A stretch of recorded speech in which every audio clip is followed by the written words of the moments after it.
कहा, सिंधिया को हराने की कमलनाथ के दफ्तर में रची गई थी साजिश। बाहर के नेताओं को पैसे देकर चुनाव हराने को लेकर बुलाया गया था। कमलनाथ के लिए बन गए थे सिंधिया चुनौती। कहा कि डॉक्टर गोविंद सिंह के लिए मैं ही काफ़ी हूँ। कल नेता प्रतिपक्ष गोविंद सिंह ने सिंधिया को नहीं बताया था चुनौती। सिंधिया समर्थक है ओपीएस भदौरिया। 50 से ज्यादा बीजेपी 2023 में, तो मैं अपने हाथों से खुद राजभवन के सामने मुकाबला कर लूंगा। ये स्थिति बीजेपी की हो गई है। बीजेपी से दलित मुस्लिम सब वोट छिटक गया। मैंने बरैया जी का वो बयान देखा है और आखिर में उन्होंने ये नहीं बताया कि वो काला रंग कांग्रेस पार्टी की तरफ से ले आएंगे या हमसे गिफ्ट में चाहेंगे। उनका मुंह काला करना तय है, पर वो ये तय करना कि कौन से रंग का उपयोग वो करना चाहेंगे। जिस तरह से, हाँ बिल्कुल मैं गिफ्ट करूंगा। जिस तरह से दलितों का भावनाओं का पिछली 30 साल में मध्य प्रदेश ने फूल सिंह बरैया ने दुरुपयोग किया है अपनी खुद की संपन्नता के लिए, ये अब स्पष्ट है। और जो दलित समाज है वो पूरी तरह से उनको पहचान चुका है। उनकी बहकावे में आने वाला नहीं है। 2023 के चुनाव में दलित समाज पूरी तरह से भारतीय जनता पार्टी के पक्ष में मतदान करेगा, ये निश्चित है। इसके बाद गोविंद सिंह जी ने बड़े बात कही है कि दूसरे सिंधिया अपने सामान्य से कार्यकर्ता की बीच से हार जाते हैं, तो वो कैसे, उनके लिए तो कुछ बात ही नहीं। बराबर से कर दो। मैं कहना ये चाहता हूं कि अभी तक कांग्रेस सिंधिया जी से डरी हुई थी, अब वो भयभीत और घबराहट में है।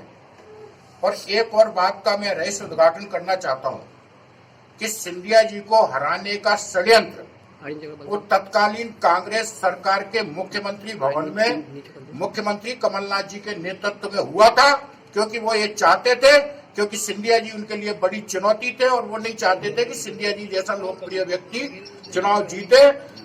मुख्यमंत्री भवन से अन्य प्रदेश के नेताओं को पैसा देकर के बुलाया गया और सिंधिया जी के खिलाफ षड्यंत्र किया गया। अगर गोविंद सिंह जी को हार जीत की चिंता है तो वो राहुल बाबा की चिंता करें, जो खुद भी चुनाव हारते हैं और उनके नेतृत्व में पूरी पार्टी एक क्षेत्रीय दल से भी छोटा दल बन के रह गई है। सिंधिया जी लोकप्रिय थे, लोकप्रिय हैं और लोकप्रिय रहेंगे। सिंधिया जी की पहचान सिर्फ इसलिए नहीं है कि वो सिंधिया परिवार में पैदा हुए, वो तो उनको विरासत में मिला ही है, पर सिंधिया परिवार की लोकप्रियता इस क्षेत्र और अंचल में जो उन्होंने विकास किया है, वो विकास और पूरे प्रदेश के प्रति उनकी जो विकास के प्रति लगन रहती है, वो उसका उनकी लोकप्रियता का मूल कारण है। कांग्रेस को और खासतौर से मैं कहना चाहता हूं कमलनाथ जी को, इस ग्वालियर चंबल अंचल से माफी मांगना चाहिए। सबसे पहले इस क्षेत्र का विकास 1 साल में पूरी तरह से अवरुद्ध हो गया था। कई हजार करोड़ के काम, चाहे वो मुरैना में अटल एक्सप्रेस वो वे हो 5,000 करोड़ रुपए का, चाहे भिंड जिले में लगभग 1,000 करोड़ रुपए के काम, और ग्वालियर में जो काम हुए सब आपके सामने है। मैं केवल एलिवेटेड रोड का उदाहरण देना चाहता हूं। 400 करोड़ रुपए का काम केवल 20 दिन के अंदर स्वीकृत कराया। तो ये पहचान है सिंधिया जी की और ये काम करने का तरीका है सिंधिया जी का, जो उनको लोकप्रिय बनाता है और जो उनको जनप्रिय बनाता है। कुछ चुनौती है गोविंद सिंह जी, ऐसी चर्चाएं हैं। गोविंद सिंह जी मात्र एक विधानसभा के नेता हैं। सिंधिया जी को चुनौती देना तो पूरी कांग्रेस के बस में नहीं है। जब कमलनाथ जी उनके लिए चुनौती नहीं है तो सिंधिया जी क्या? सिंह को, उनके नेता कमलनाथ को भगवान राम की रामायण से दिक्कत होती है, हनुमान चालीसा से दिक्कत होती है, भगवत कथा से दिक्कत होती है। कहने का मतलब आशा ये है कि जितने भी हमारे हिंदू देवी देवता हैं, जब हम उनकी पूजा करते हैं, उनकी आराधना करते हैं, तो कांग्रेस को क्या दिक्कत है? कांग्रेस को स्पष्ट करना चाहिए कि वो हिंदू विरोधी है और हिंदू देवी देवताओं की पूजा उनको पसंद नहीं है। लेकिन आप कांग्रेस रामनवमी बन रही है, ये वो लोग हैं जो हमारे राम मंदिर के जो हमारे सारथी थे, जिन पे गोली चलाने वाले लोग अगर हनुमान चालीसा का पाठ करते हैं, अगर भगवान रामायण का पाठ करते हैं, अगर गीता का पाठ करते हैं, तो ये हमने इनको मजबूर किया है और आगे चल के हम इनको मजबूर करेंगे कि हमारी हिंदू धर्म की गतिविधियों में वो विश्वास रखें। दूसरी हम केवल 20 दिन के अंदर स्वीकृत कराया, तो ये पहचान है सिंधिया जी की और ये काम करने का तरीका है सिंधिया जी का, जो उनको लोकप्रिय बनाता है और जो उनको जनप्रिय बनाता है। कुछ चुनौती है गोविंद सिंह जी, ऐसी चर्चाएं हैं। गोविंद सिंह जी मात्र एक विधानसभा के नेता हैं। सिंधिया जी को चुनौती देना तो पूरी कांग्रेस के बस में नहीं है। जब कमलनाथ जी उनके लिए चुनौती नहीं है तो सिंधिया जी के लिए दिग्विजय सिंह जी क्या चुनौती हो सकते हैं? गोविंद सिंह जी मात्र एक विधानसभा के नेता हैं। सिंधिया जी पूरे प्रदेश के और देश के नेता हैं, कोई मुकाबला नहीं है। गोविंद सिंह के लिए तो मैं ही काफी हूँ, सिंधिया जी की आवश्यकता नहीं गोपी जी, आप नगरीय प्रशासन विभाग देख रहे हैं, जो बुलडोजर चल रहा है वो बताया जा रहा है 15 साल पुराने अतिक्रमण है, उन पर कार्रवाई हो रही है। अभी तक क्या कर रही थी सरकार?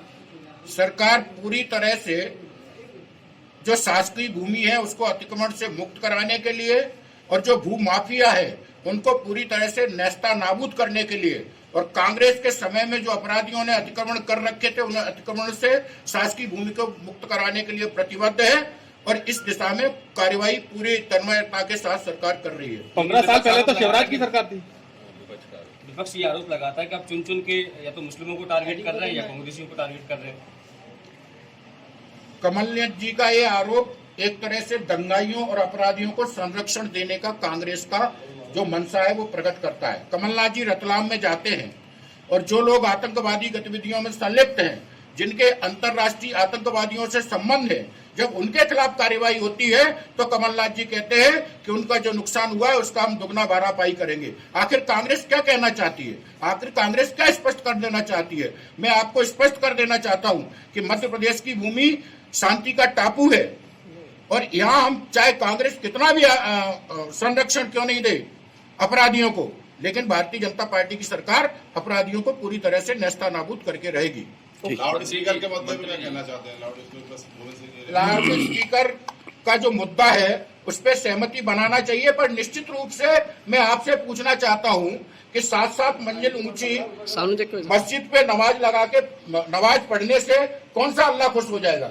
क्या लाउड स्पीकर लगाने से अल्लाह खुश होते हैं? ये गलत प्रक्रिया है। जो उत्तर प्रदेश में माननीय योगी जी ने जिसको बंद किया है, मध्य प्रदेश में भी बंद होना चाहिए। मानते हैं ऐसे लोगों को अगर बना दिया है, कैसे बना दिया जो अपराध प्रवृत्ति? कांग्रेस सदैव अपराधियों को संरक्षण देती है, नहीं बीजेपी ने बनाया है। उनको प्रोत्साहन देती है। भारतीय जनता पार्टी में कोई भी इस तरह का पदाधिकारी नहीं है, न मेरे कोई संज्ञान में है। ये परंपरा कांग्रेस की है और निश्चित रूप से भारतीय जनता पार्टी कड़ी अपराधियों के पक्ष में मुझे जानकारी इस बारे में नहीं है। जब बात मेरे संज्ञान में आई है मैंने उसकी जानकारी